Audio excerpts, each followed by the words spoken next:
como retiro de pautas, eu fico sem processo para relatar. Pela ordem, conselheiro Rodrigo. Senhora presidente, senhores conselheiros. Senhora presidente, senhores conselheiros. Senhora presidente, eu tenho um processo a relatar que se trata de uma representação contra a Câmara Municipal de Rio Largo. Esse processo, o procurador-geral se averbou suspeito de atuar... Pode deixar para o final, doutor Rodrigo, porque o doutor Pedro me informou que está chegando. Ele poderia, se ele chegar antes do final da sessão, já fazer o relato hoje. Farei, portanto, a leitura dos processos. Obrigado. E contas. Nota que... Senhora presidente, eu estou solicitando inicialmente a retirada de pauta do processo TC 15412/2011, do processo TC 7483/2011 e do processo TC 4500/2008.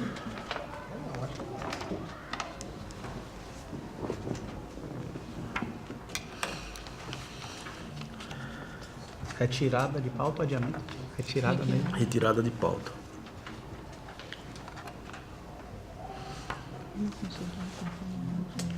Peguei o último, 4.500. Doutor Rodrigo, poderia só repetir, porque nós nos perdemos. Processo TC 15.412/2011, processo TC 7483/2011, processo TC 4500/2008.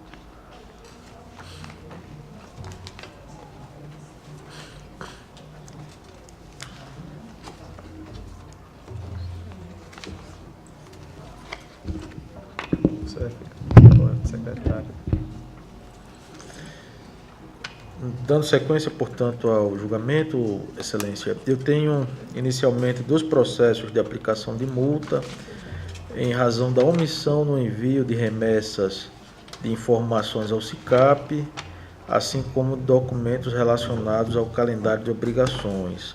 São eles o processo TC 11.858/2011 e o processo TC 3605/2013, ambos da Prefeitura Municipal de Arapiraca, possuindo como gestor o senhor José Luciano Barbosa da Silva, e em ambos os processos eu estou aplicando multa no valor de 100 UPFAUs, com fundamento no artigo 45, 48, inciso 3 da Lei 5.604/94, e nos artigos 203 e 206 do Regimento Interno da Corte.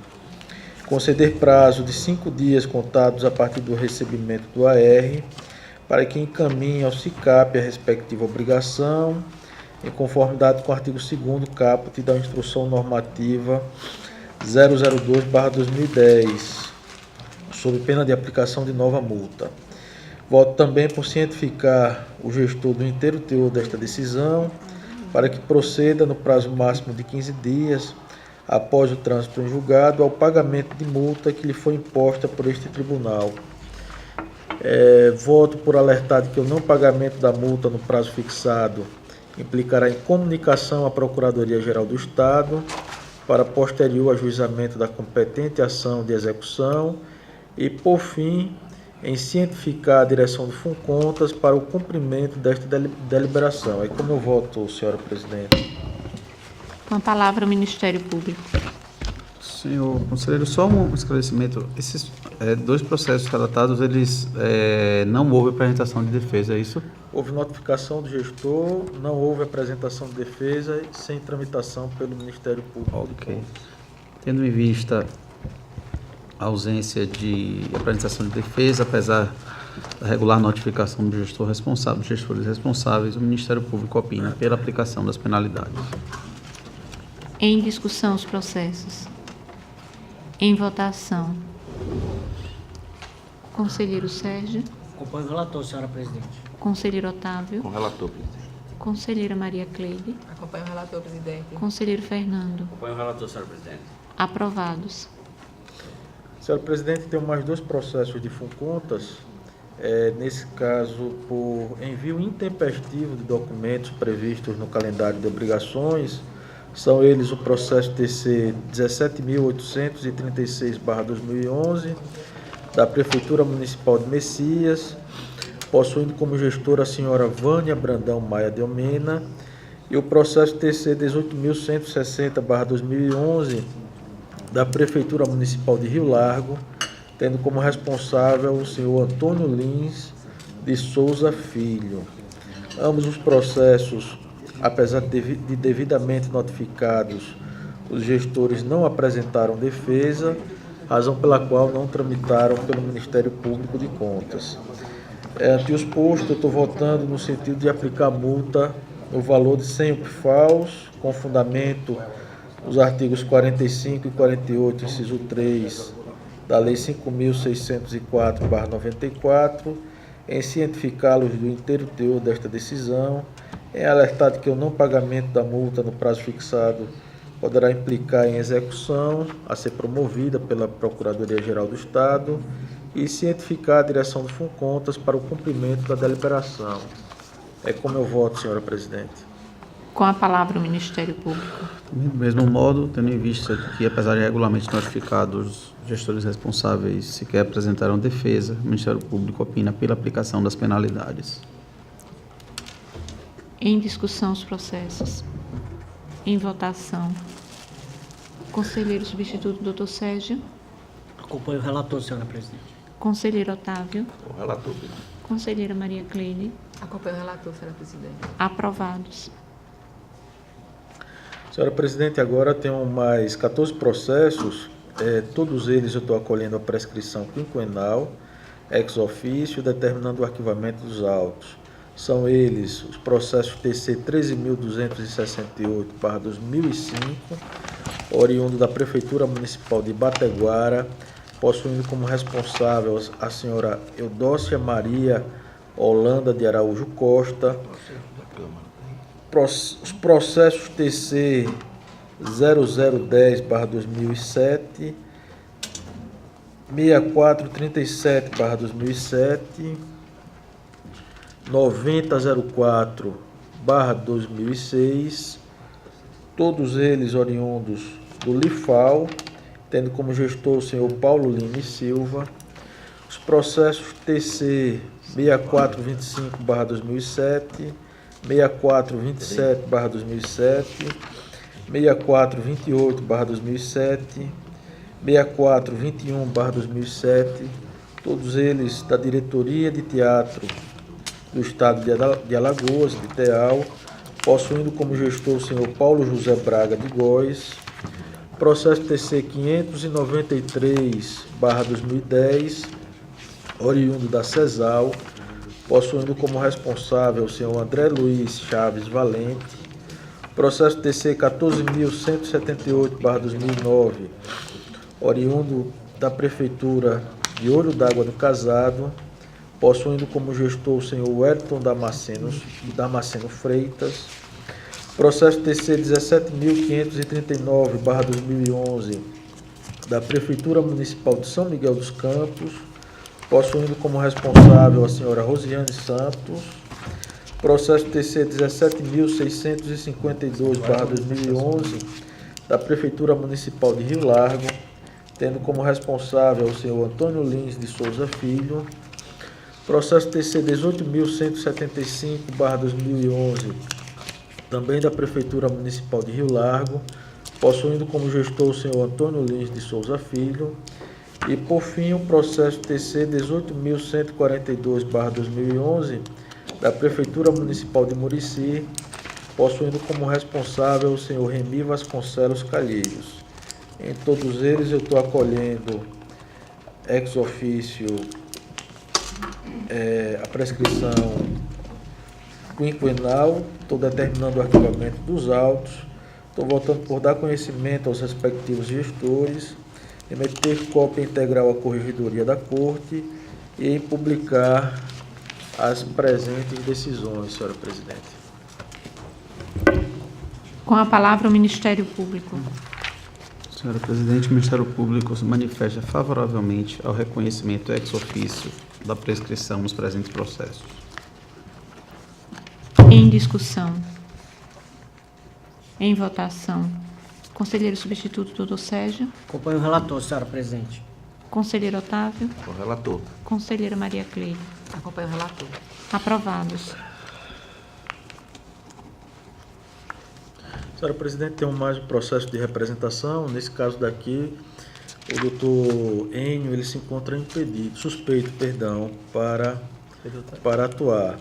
É o processo TC 8475/2013 da Câmara Municipal de Rio Largo, possuindo como gestores e responsáveis o senhor José Fernando Pimentel Filho, o senhor Thales Luiz Peixoto Cavalcante e a empresa FM Assessoria e Contabilidade Limitada.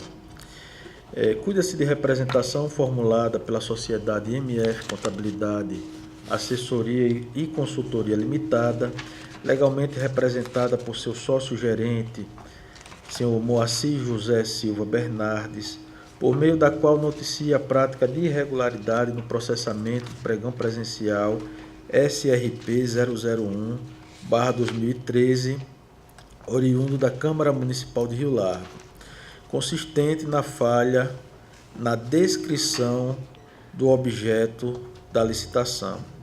O referido pregão, concebido inicialmente em lote único, teve como objeto a elaboração de ata de registro de preços para a contratação futura de empresa voltada para a locação de software de contabilidade pública e a prestação de serviços de assessoria contábil para atender às necessidades administrativas e financeiras nas informações a serem encaminhadas ao Tribunal de Contas.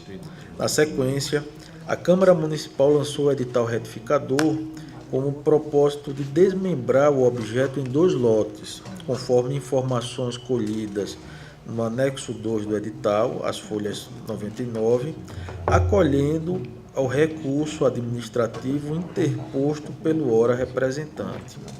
Todavia, a alteração somente foi levada a cabo no texto do seu anexo 2, enquanto que o edital, em seu item 1.2, e o seu termo de referência permaneceram inalterados, dispondo de modo contrário, ou seja, preconizando que o certame seria realizado em lote único. A peça inicial veio acompanhada de cópia dos seguintes documentos: identidade, CPF do subscritor da peça, cópia do primeiro e do segundo editais do pregão presencial, pedido de adiamento referente à primeira convocação, primeira impugnação, resultado da primeira impugnação, segunda impugnação, resultado da segunda impugnação, CNPJ da representante e contrato social da empresa representante. Da análise de admissibilidade da representação, o Ministério Público de Contas, por meio do parecer 1845/2013, da terceira PC, da lavra do Procurador de Contas Enio Andrade Pimenta, opinou no seguinte sentido: pelo conhecimento da representação, para que no seu mérito seja julgada improcedente, tendo em vista que não consideramos pertinentes as alegações de irregularidade apontadas pela interessada em relação ao edital ora analisado. Os autos foram então remetidos à Procuradoria Jurídica desta Corte para a devida instrução, que, sem qualquer manifestação, os enviou para a Diretoria de Fiscalização Municipal. Esta, por sua vez, considerando a manifestação ministerial, devolveu os autos ao gabinete da então conselheira substituta Ana Raquel Ribeiro Sampaio, também sem emitir qualquer relatório. A então relatora, divergindo do parecer do parquet, submeteu os autos ao plenário desta Corte, que, por meio do Acordo 677/2016, deliberou pelo conhecimento da representação e pela citação do senhor João Fernando Pimentel Filho, então pregoeiro, e do senhor Jefferson Alexandre Cavalcante, então presidente da Câmara Municipal, para que estes apresentassem esclarecimentos iniciais, garantindo assim o contraditório e a ampla defesa. Em sede de defesa, o pregoeiro João Fernando Pimentel argumentou que a sessão do pregão presencial ocorreu em 10 de junho de 2013, na qual compareceram as empresas FM Assessoria e Contabilidade Limitada e a empresa MF Contabilidade, Assessoria e Consultoria Limitada, ambas devidamente credenciadas. Informou ainda que a representante estava devidamente habilitada e que não se sagrou vencedora, pois não ofertou o melhor preço. Pugnou, por fim, pela lisura do procedimento licitatório em tela e pela improcedência da presente representação. O então presidente da Câmara, senhor Jefferson Alexandre Cavalcante, por sua vez, não apresentou defesa. Neste ínterim, o processo licitatório teve continuidade, a empresa MF Contabilidade e Assessoria foi inabilitada pelo pregoeiro ao argumento de que não teria apresentado balanço patrimonial devidamente registrado na Junta Comercial, e a empresa FM Assessoria e Contabilidade S.A., única empresa remanescente, veio a ser declarada vencedora com a proposta no valor mensal de R$ 3.700. O contrato, por sua vez, foi celebrado no dia 5 de julho de 2013, com prazo de vigência de 6 meses. Ademais, houve no total 6 termos aditivos, cujos objetos foram respectivamente os seguintes. Primeiro termo aditivo: adição de um contador ao corpo técnico disponibilizado à Câmara Municipal, atendendo à necessidade de uniformização das práticas contábeis estabelecidas com o advento do plano de contas aplicado ao setor público, atualização do valor mensal de R$ 7.700 para R$ 4.551, prorrogação do prazo original por mais 6 meses. O segundo termo aditivo, ele solicitou e foi deferido a prorrogação do prazo original por mais 6 meses. O terceiro termo aditivo, foi solicitado o reajuste do valor mensal referente à correção baseada no INPC de R$ 4.551 para R$ 4.798. Foi solicitado também a prorrogação do prazo original por mais 6 meses. O quarto termo aditivo, foi solicitada a prorrogação do prazo por mais 6 meses. O quinto termo aditivo, foi solicitado e deferido também o reajuste do valor mensal referente à correção baseada no INPC de R$ 4.798 para R$ 5.324. Foi solicitado e deferido também a prorrogação do prazo por mais 6 meses. O sexto termo aditivo, foi solicitado e deferido o reajuste do valor mensal referente à correção baseada no INPC de R$ 5.324 para R$ 5.619. Foi solicitado e deferido também a prorrogação do prazo original por mais 6 meses. Em 9 de 1 de 2017, a representante veio novamente aos autos para apresentar quesitos acerca do processo de pregão presencial, ressaltando as irregularidades na contratação e na prestação de serviços correlatos à contabilidade naquela Câmara Municipal. E aí eu vou pedir vênia para dispensar a leitura da quesitação formulada pela empresa.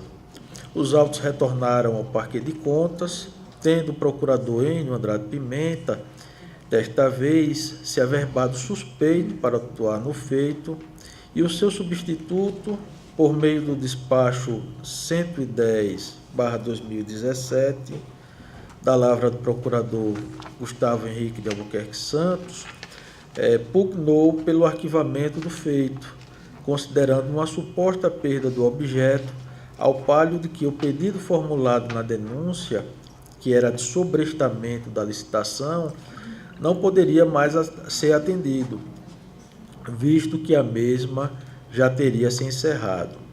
Em 23 de março de 2017,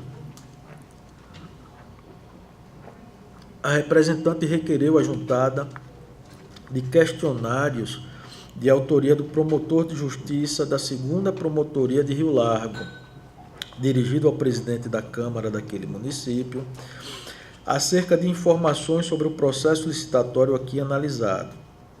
Neste documento, aparece pela primeira vez a menção de contratação direta da empresa para locação de software prestação de serviço contábil de janeiro a julho de 2013, período este em que se encontrava vigente outro contrato de assessoria contábil, o que indica possível contratação em duplicidade. O Ministério Público de Contas, por meio de nova manifestação da lavra do Dr. Gustavo Henrique Albuquerque Santos, reiterou o pedido de arquivamento do feito. Em 9 de agosto de 2017, a representante requereu a juntada de parecer técnico 11/2017, oriundo do Departamento de Auditoria do Ministério Público Estadual, documento integrante de um inquérito civil público de número 02/2014, que tramita naquele Ministério Público Estadual, no qual se concluiu, e aí eu vou só destacar a parte que nos interessa, em descompasso com o previsto no edital e no termo de referência, o serviço de assessoria contábil foi contratado por quantitativo de mão de obra e não pelos serviços descritos, né? Também foi destacado a indícios da existência de duplicidade na contratação anterior.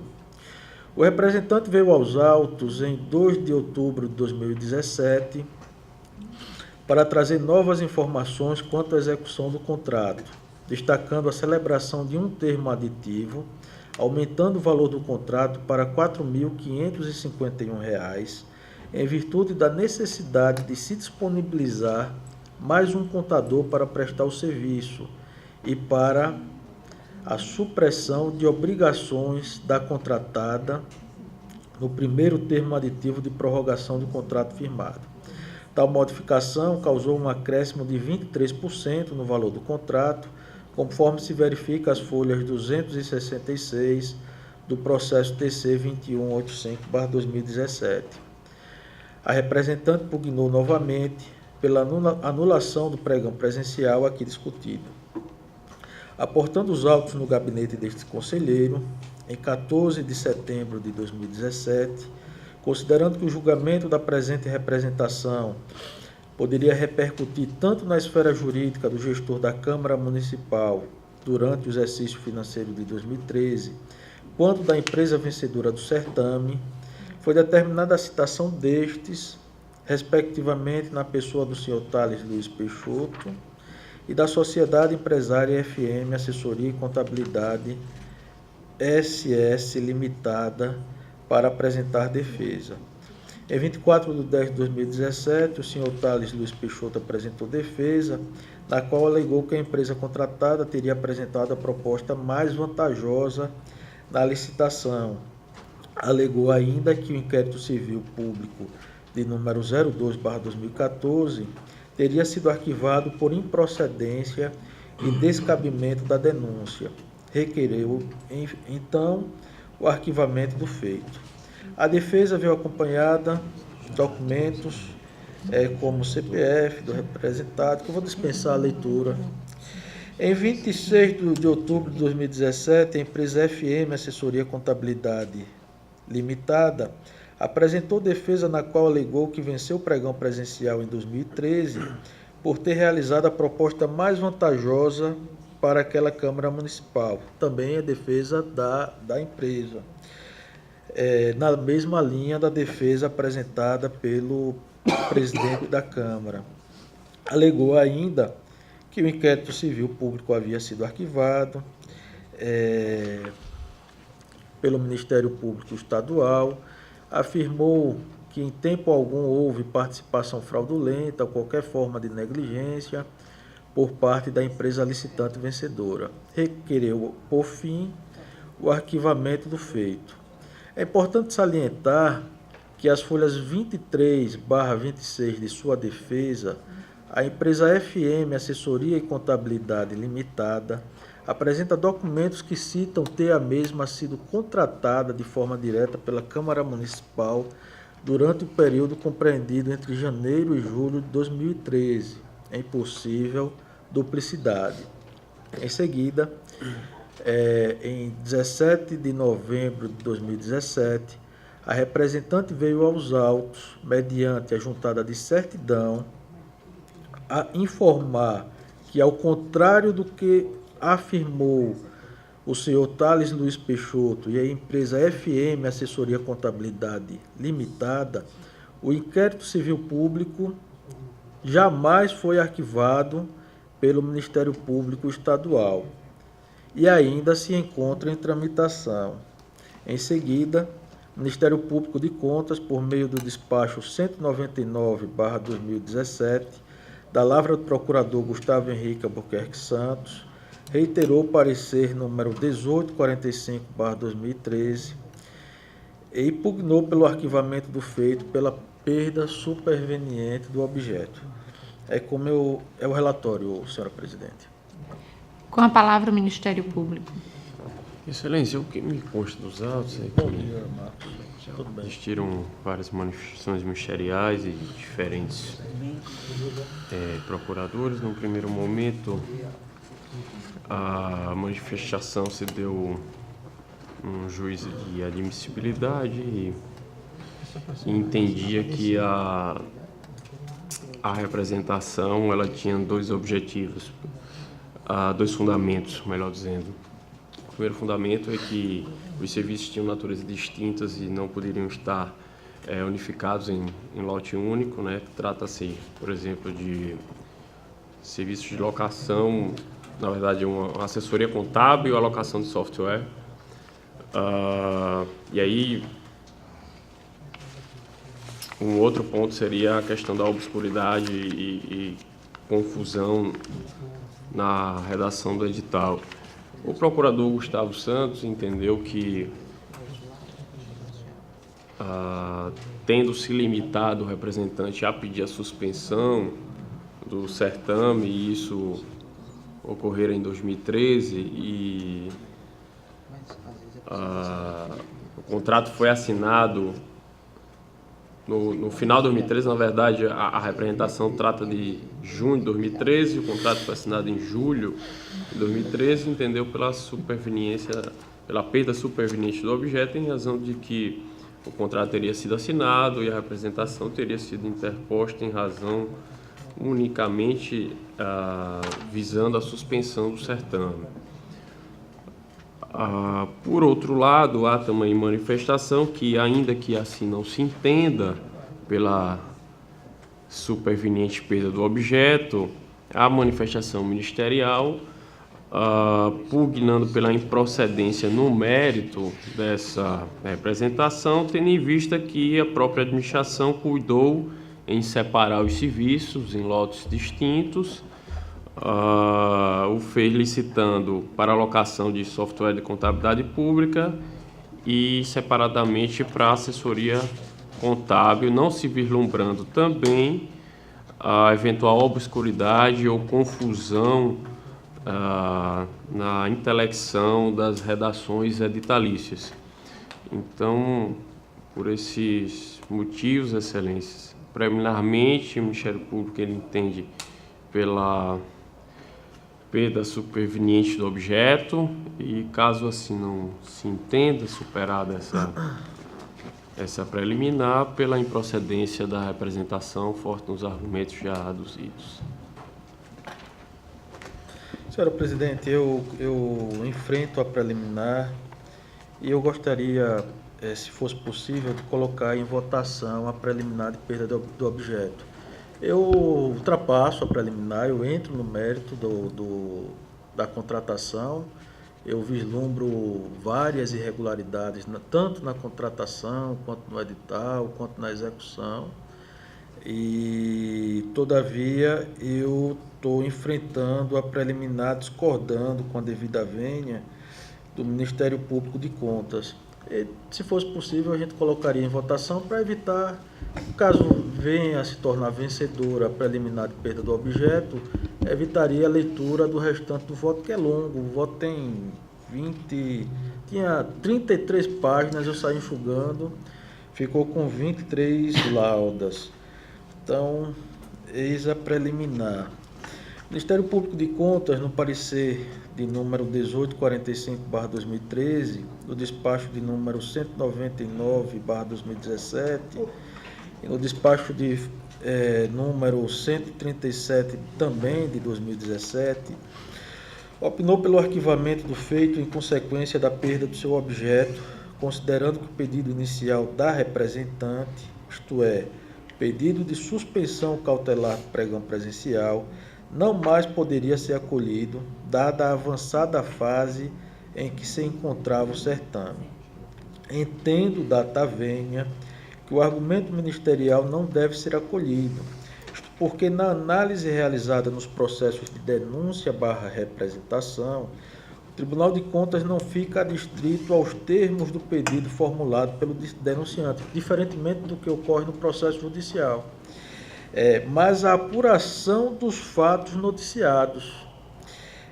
E estes fatos noticiados sugerem que a administração pública praticou atos jurídicos antieconômicos e em grave violação à ordem jurídica quando da condução da licitação, da celebração do contrato e dos respectivos termos aditivos. Ademais, ainda que a licitação tenha se encerrado e o contrato sido celebrado, persistiria a competência desta Corte para sancionar a conduta dos gestores que tenham praticado as irregularidades, assim como para imputar débito àquele que tenha dado causa ao dano ao erário municipal. Neste sentido, encontramos fatos precedentes oriundos do Tribunal de Contas da União, conforme se depreende, por exemplo, da leitura do trecho do acórdão proferido nos autos do processo TC 003.130/2015. Eu vou ler apenas o trecho que nos interessa, abre aspas, no que diz respeito à preliminar de perda do objeto, acompanho a conclusão da unidade técnica, segundo a qual, ainda que tenha sido anulado o ato administrativo que motivou o presente processo de representação, está na competência desta Corte de Contas sancionar a conduta dos gestores que praticaram atos irregulares. Portanto, ainda de acordo com as informações emitidas nos autos, o presidente da Câmara Municipal teria praticado outras ilegalidades antes mesmo do lançamento do edital de licitação, tais como a contratação direta de empresa para execução de serviços, supostamente em duplicidade, e também durante a execução do contrato, o que enseja a compulsória continuidade do feito ante o relevante interesse público envolvido. Assim sendo, considerando que não falta interesse jurídico nem fundamento legal para a continuidade do feito, deixo de acolher o pedido de arquivamento formulado pelo Ministério Público de Contas. Essa é a preliminar, senhora presidente. Em votação, a preliminar trazida pelo conselheiro Rodrigo. Conselheiro Otávio? Conselheiro substituto, doutor Sérgio. Acompanho o relator, senhora presidente. Conselheiro Otávio. Acompanho o relator. Senhora presidente, dando continuidade, portanto, ao mérito, eu vou tentar ler de forma bem resumida mesmo. Foram várias as irregularidades que nós constatamos, mas enfim, vou ler tentar ler de uma forma bem resumida. Conforme narrado no relatório, examina-se representação acerca de possíveis irregularidades no pregão presencial SRP 001/2013, realizado pela Câmara Municipal de Rio Largo para locação de software de contabilidade pública e contratação de serviços de assessoria contábil para atender às necessidades administrativas e financeiras daquela unidade gestora quanto às informações a serem encaminhadas a este tribunal. Pois bem, instituído pela Lei Federal 10.520/2002, o pregão é a modalidade de licitação que se destina à aquisição de bens e serviços comuns, que são aqueles passíveis de serem descritos por intermédio de especificações utilizadas no mercado, padrões de qualidade e desempenho peculiares ao objeto, de modo que seja possível a decisão entre os produtos ou serviços ofertados pelos participantes com base no menor preço. Pela simplicidade com que foram mencionados no edital, conclui-se que tanto o software a ser locado quanto a prestação de serviços de contabilidade se tratam de bens e serviços comuns, passíveis, portanto, de serem submetidos ao pregão. Na jurisprudência do TCU, especificamente quanto aos serviços de informática, destacamos o Acórdão 1172, que aí eu peço venha para dispensar a leitura, mas de antemão eu antecipo que ele reconhece a legitimidade para se realizar pregão, inclusive para serviços de informática. Porém, deve ser destacado que o gestor deixou de enviar a esta Corte de Contas cópia do edital, cópia do contrato e dos termos aditivos em análise, descumprindo assim o que se encontra preconizado no calendário de obrigações dos gestores instituídos pela Resolução Normativa 002/2017, de modo a criar obstáculos para o pleno exercício do controle externo. Verificou-se também que as informações disponibilizadas pelo gestor no SICAP Transparência, em atendimento ao artigo 48A da Lei de Responsabilidade Fiscal, não continham dados completos quanto à liquidação e pagamento dos valores referentes ao contrato, apesar de conterem um registro dos respectivos empenhos, criando obstáculos, neste caso, para o exercício do controle social. Além disso, assiste razão, conforme será analisado posteriormente, assiste razão ao denunciante quanto aos aspectos levantados na peça inicial de que faltava clareza à descrição do objeto licitado, impedindo que os eventuais interessados pudessem calcular de modo efetivo os custos da contratação. No mais, durante a tramitação do processo, diversas outras irregularidades foram apontadas pela empresa denunciante ou identificadas pela análise desta Corte, estendendo significativamente o objeto da representação, conforme será melhor analisado nos tópicos a seguir, que foram sistematizados de acordo com a fase procedimental em que a legislação veio a ser violada. Motivo pelo qual tratamos inicialmente das falhas cometidas durante a licitação, para em seguida abordar as cometidas na celebração do contrato e durante a sua execução. Das ilegalidades constatadas durante a licitação, ausência de clareza e contradições na descrição do objeto do contrato. A empresa denunciante afirma em sua manifestação de folha 05 que o edital lançado pela Câmara Municipal de Rio Largo não teria delimitado de forma adequada o objeto pretendido pelo pregão presencial, de modo que os licitantes não tiveram informações suficientes que possibilitassem sua melhor compreensão. Uma simples leitura do instrumento convocatório nos permite perceber que assiste razão a denunciante, posto que os serviços dispostos no segundo lote não foram descritos com as especificações mínimas necessárias para que os eventuais interessados pudessem calcular os custos unitários e totais dos insumos e dos encargos da contratação. Segundo o termo de referência em seu item 3.1.f, por exemplo, o serviço consistia na disponibilização de equipe visando acompanhar os serviços desenvolvidos pela coordenação de tesouraria do órgão, mas não especificava o tamanho desta equipe. nem a quantidade de contadores necessários, não mencionava a carga horária, nem a qualificação de todos os membros. E aí Vossas Excelências vão ver lá na frente o prejuízo que acabou gerando para a administração pública. Como se disse, o objeto licitado deve estar demarcado com clareza para a proteção da execuibilidade técnica e financeira do objeto, de modo a permitir ao licitante compreender com precisão o que a administração deseja, sem induzi-lo a erros, nem levá-lo a se comprometer com uma proposta que não pode cumprir pelo preço oferecido.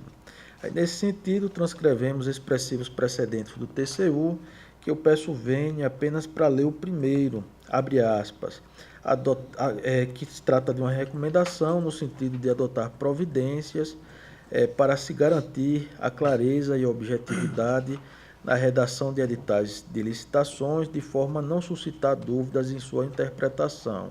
Acórdão 1633/2007. Além da ausência de clareza, a análise do processo constatou também a existência de graves contradições entre os termos preconizados no edital, em seu item 1.1, e o item 1.1 e 3.1 do termo de referência, quando confrontados com o previsto no modelo de propostas. O edital e o termo de referência delineiam o objeto do pregão como a locação de software contábil e a prestação de serviço de assessoria contábil, explicitando ainda que, de forma incipiente, as especificações técnicas dos serviços a serem prestados. Em nenhum momento, no entanto, há menção de que a contratação se dará por quantitativo de contadores.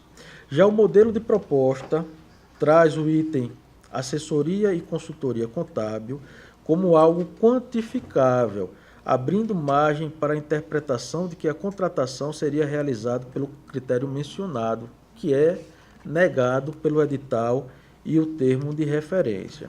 Cuida-se de contradições insuperáveis e que deveriam ter sido sanadas pelo pregoeiro antes do lançamento do instrumento convocatório, sob pena de se macular todo o certame.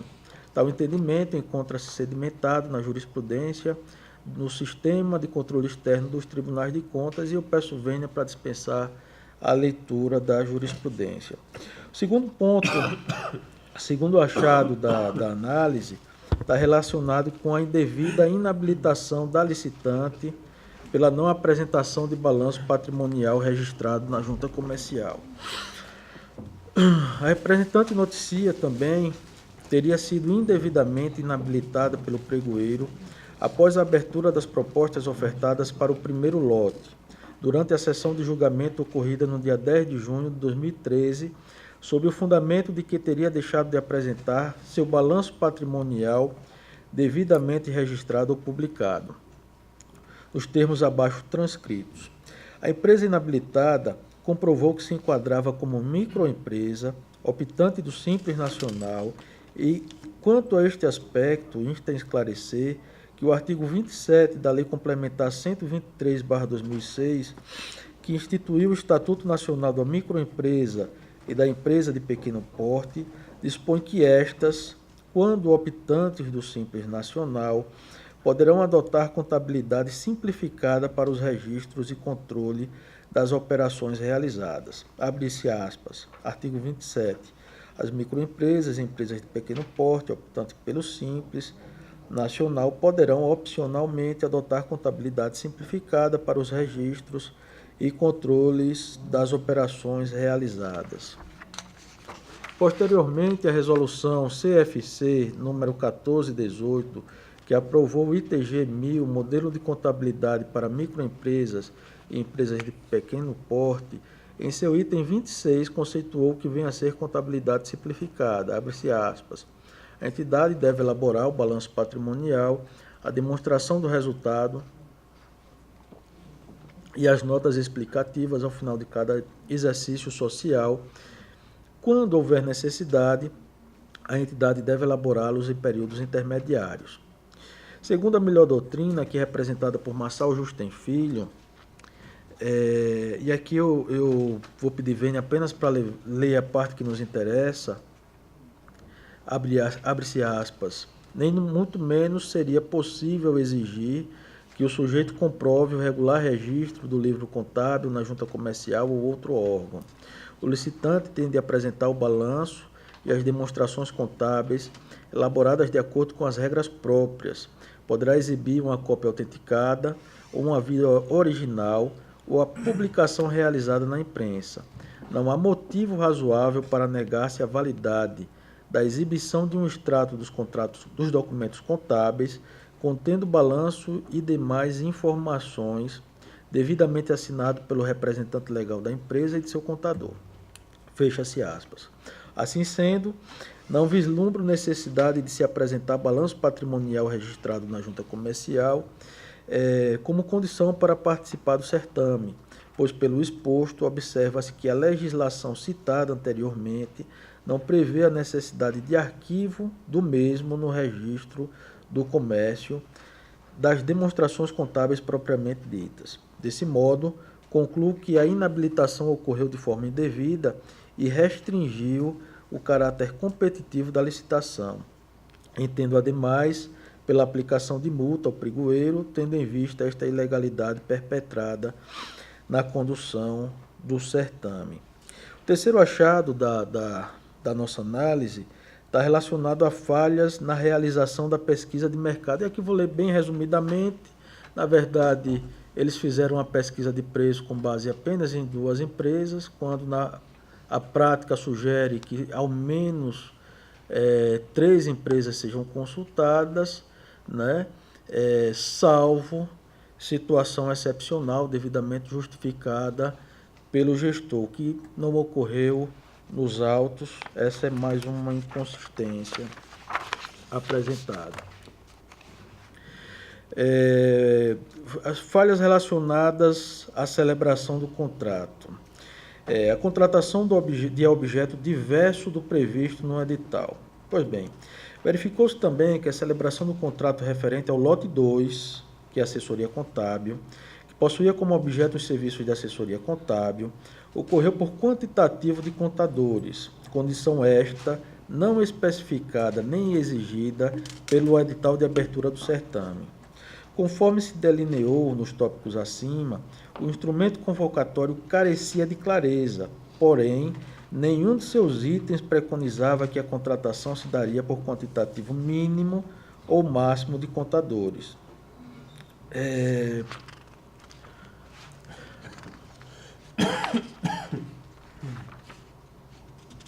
Porém, o pregoeiro, em vez de corrigir...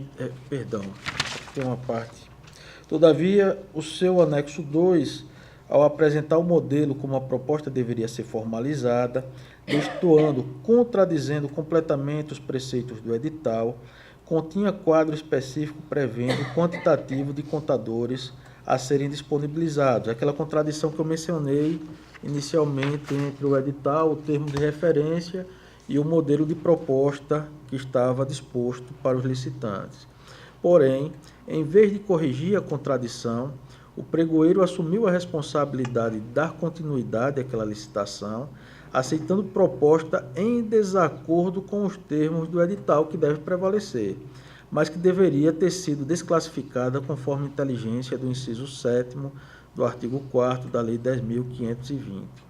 A empresa FM Assessoria Contabilidade apresentou proposta nas seguintes condições: quantitativo mínimo de 2 contadores, preço unitário de R$ 1.900 e preço total de R$ 3.800. Ora, se o instrumento convocatório é a matriz do contrato, não se tem, em princípio, como aceitar legitimamente discrepâncias entre estes 2 atos, entre o edital, o termo de referência, e a proposta apresentada, sob pena de nulidade do ajuste ou, no mínimo, da cláusula destoante. Nem seria compreensível, assegura Eli Lopes Meireles, que a administração, abre aspas, que a administração formulasse seu desejo no edital e contratasse em condições diversas do pedido na licitação, fecha-se aspas.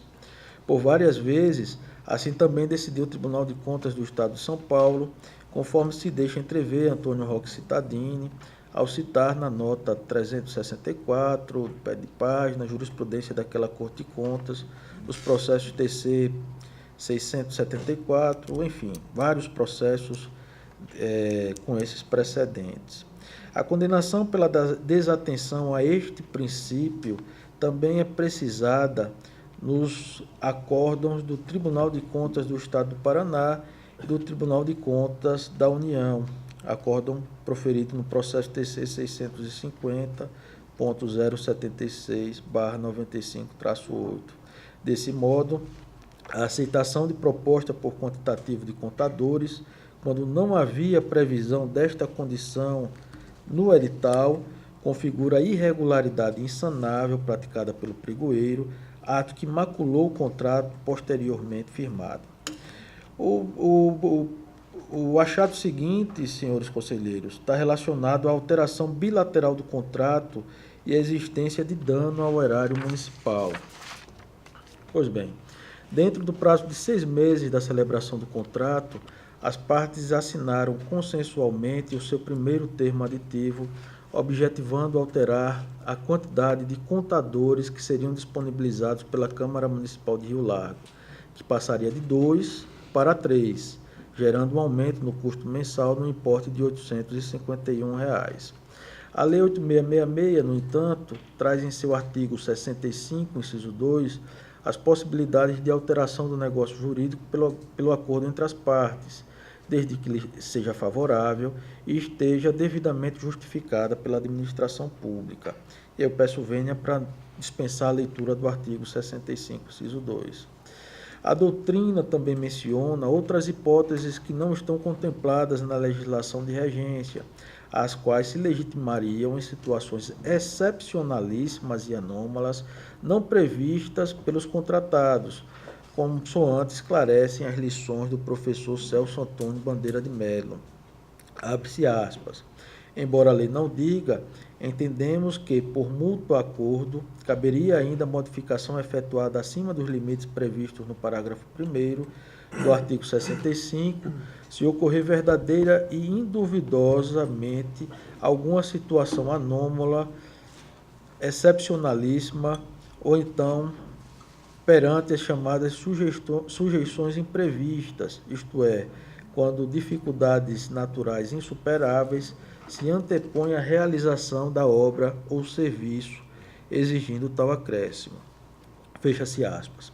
O que se vê, todavia, é que as alterações ocorridas no contrato visando ampliar o quantitativo de contadores disponibilizados para a Câmara Municipal de Rio Largo não se encontravam amparadas pela legislação, nem se enquadravam nas situações legitimadoras reconhecidas pela doutrina. Ademais, considerando que o que fora contratado foi o serviço de contabilidade, não se especificando o quantitativo de contadores necessários para a realização do mesmo, podemos observar que a alteração realizada foi indevida, posto que desvirtuou o objeto da licitação, além de ter sido completamente desvantajosa para a administração.